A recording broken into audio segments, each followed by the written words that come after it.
यहाँ पर पाकिस्तान में रहकर, जो कि एक इस्लामी मुल्क है, जहाँ पे अक़लियती बिरादरी को बहुत आज़ादी के साथ अपने त्यौहार मनाने की इजाज़त है।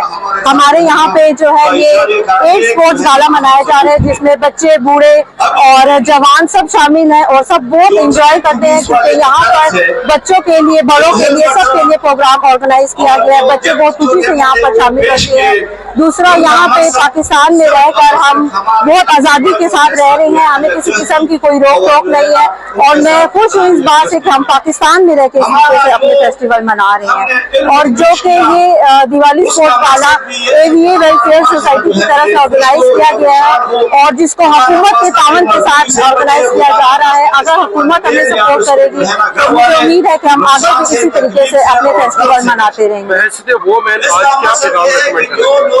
मैं पाकिस्तान में रह के ये पैगाम देती हूँ कि और ममालिक का तो मुझे नहीं मालूम, लेकिन पाकिस्तान में जो अक़लियती बिरादरी को बहुत आज़ादी हासिल है और किसी किस्म की रोक टोक नहीं है और हम बहुत खुशी के साथ अपने फेस्टिवल मना सकते हैं यहाँ पर।